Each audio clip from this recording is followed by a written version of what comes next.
Welcome to Module 10, key number 10, which is bold faith and spirituality. I'm Dr. Peter Rios, and I am your instructor in this module. Welcome. You are making amazing progress. You're almost at the end point. Can you believe that? So let's talk about faith. I love what Martin Luther King Jr. said. Faith is taking the first step even when you can't see the whole staircase. Oh my goodness. Obviously we want to know things. We want to see things before we believe, but faith is actually the contrary to that. Like Martin Luther King said, you're taking a step and hoping that the staircase would unfold before you. Sometimes personal and professional development takes a similar journey. Sometimes we are by faith making moves. You made an investment in this course. You don't realize it, but it took faith to do that, right? And you are by faith doing a lot of things in your life. We go out, we get into cars, we go on airplanes, putting faith in pilots, putting faith in people who drive buses or other automobiles, right? Putting our own safety in line. We do that. There's so many things that require faith on a daily living. Sometimes we just don't think of it like that. I love what Martin Luther King, if you have time, I would love for you to check out this video. It's called Martin Luther King, the Kitchen Table Prayer. Hear it. It is amazing, but I'm going to retell it here really quick. Martin Luther King Jr. in the time of civil rights, right, was advocating and fighting for equality, for fairness, for people of color, right, and for laws to be enforced that would give everyone equal and fair opportunity, right, access to education, so on and so forth. And obviously not everyone liked that. Not everybody is going to like when you try to do something good for society or good for your community. But, he put his faith in action. He says that he got a call at midnight. He says that he got these calls many times, but this particular night really struck him differently.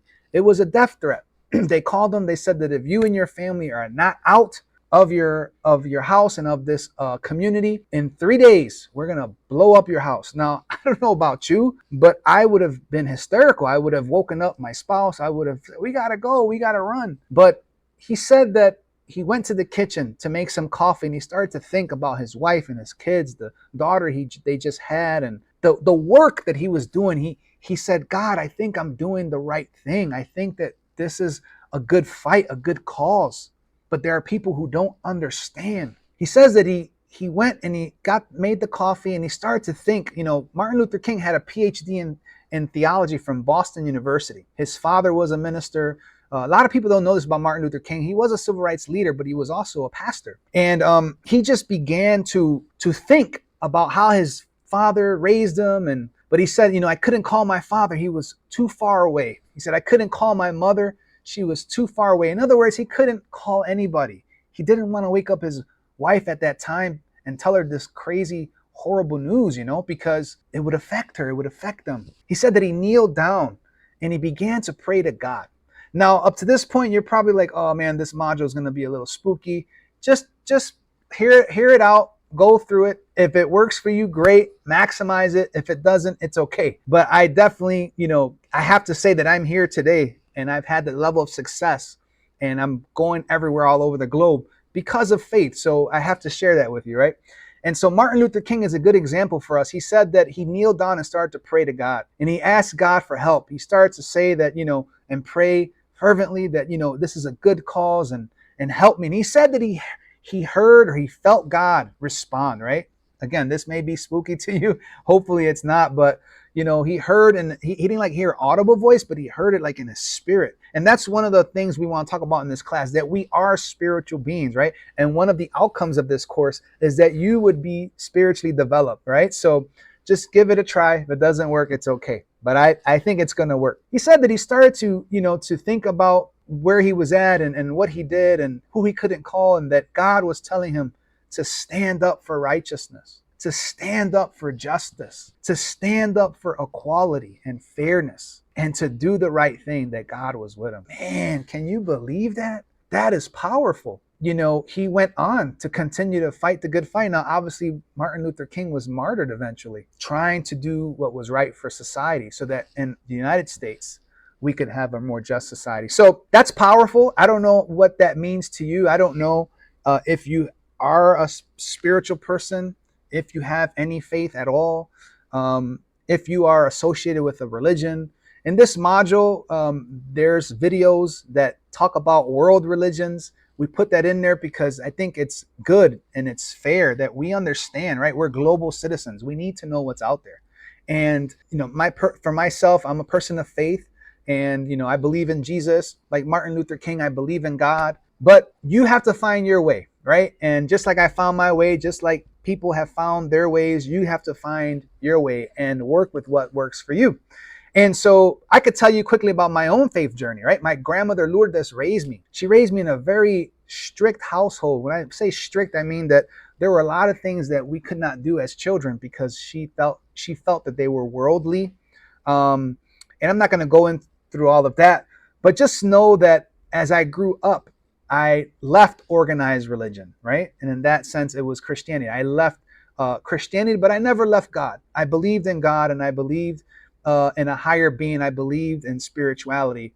And from that time till now, that faith that my grandmother tried to teach me, while it's a little different, I thank God for her and for that faith and that spirituality, those spiritual disciplines that I inherited from her, because they are the foundation from which I stand today. I told you I read my sacred text. Daily I pray, I journal, I reflect, I meditate. All of that, those are spiritual practices that help me to be centered, to do the things that I'm doing. So I want to invite you, be curious, right? Remember, curiosity and discovery.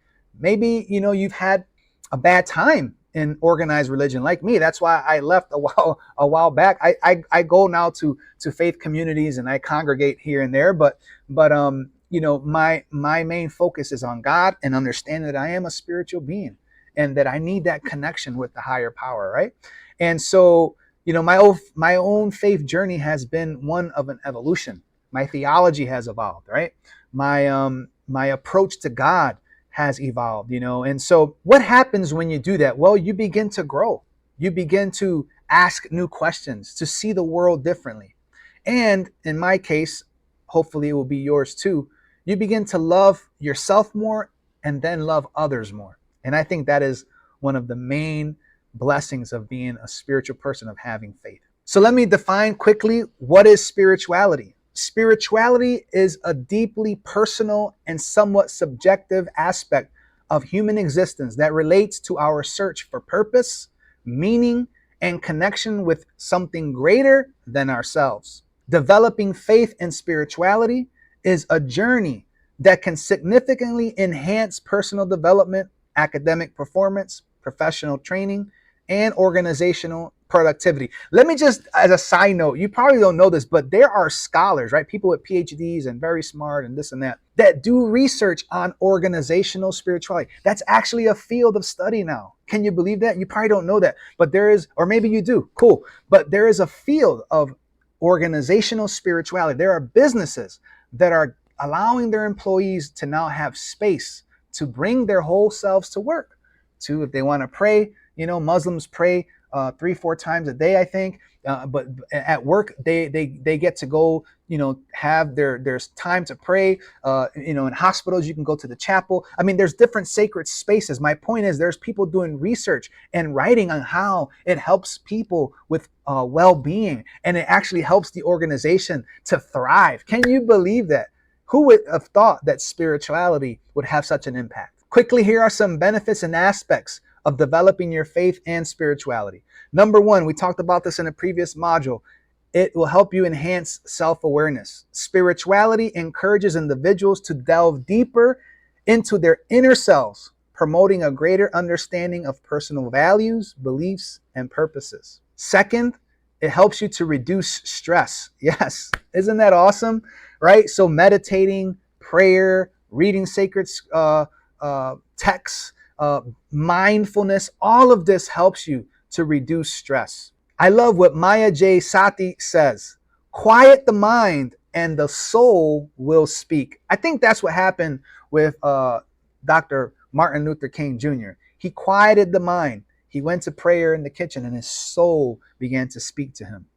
Another element of spirituality and faith is that you have improved emotional health. Who doesn't need that in this crazy time that we're living in, right? You can enhance your focus and your concentration. You can have improved decision making. You can develop better as a leader. You can also enhance your creativity when you practice spirituality and faith. Man, that is awesome. By connecting with the inner self and exploring deeper aspects of existence, individuals can unlock new levels of creativity. Who doesn't want that? And what organization wouldn't want their employees to be more creative? And finally, it helps you to embrace community support. Remember, developing faith is not a solitary endeavor. You will have to do it in community. Think of some of the most spiritual people we know. Gandhi did it. Muhammad Gandhi did it with a community, right? Fighting for rights in India. Mother Teresa wanting to feed the hungry children. She worked in a community. She started a global ministry. Martin Luther King Jr. Got people together, assembled people, mobilized the multitudes, right? If you remember the "I Have a Dream" speech in Washington, D.C., there were thousands upon thousands of people out there. Why? Because they believed in what he was trying to do. And that took faith and spirituality. So here are 3 ways that you can develop your faith and spirituality. And then we're done. Number 1, develop your relationship with God. I've already said, right, that, I believe in God. And I do this by spending time in prayer, by meditating, by reflecting, developing and reflecting personally, my relationship with God, right? I'm seeking God. I'm trying to understand faith more. I'm trying to understand the world more. And doing that, we have to connect with God. Number 2, study the sacred text. For me, you call me old school or old fashioned. I read the Bible, right? But I also read other scholars, people who religious scholars who write about different sacred texts and ideas, and I take it all in because there is good in a little bit of everything. There is, you can't be so isolated and think that your community is the only community, the only right community, right? I used to be like that. Let me tell you a quick story about Jesus. It's so funny because a lot of people think that Jesus is exclusionary. Jesus is actually inclusive. One particular time, his disciples came and they told Jesus, "Hey, we rebuked this group over there because they were trying to cast out evil spirits in your name, but they're not a part of our group." So we told them they couldn't do it. Jesus is like, "What are you doing?" Now, this is the Peter Rios version, okay? You can read whatever version you want. But Jesus is like, "What are you doing? Like, haven't I told you that if they are not against us, they are for us?" In other words, Jesus was saying that those who are not against you are for you. In other words, be inclusive, love everyone. And that's where, I begin to go deeper in my own faith because I'm learning about somebody who was inclusive rather than exclusive. So study the sacred text. And number 3, attend a worship service, attend a sacred community meeting, attend something, get out of your comfort zone. I have visited different religious settings and sacred sites and, gone to learn in different countries, whether in China or in Latin America or, elsewhere of the US, and have been able to visit different places and be amazed at some of the artwork, at some of the creativity and innovation, at just the presence of God. And so I would encourage you to do the same. As we conclude, remember that developing spirituality and faith is a journey that evolves over time. So I hope you will take that challenge today. I hope that if you are a spiritual person, great. If you're not, give it a shot. And remember, I'm here to help you if you need help. I love what Pierre Thiard said. He said, "We are not human beings having a spiritual experience. We are spiritual beings having a human experience." That's awesome.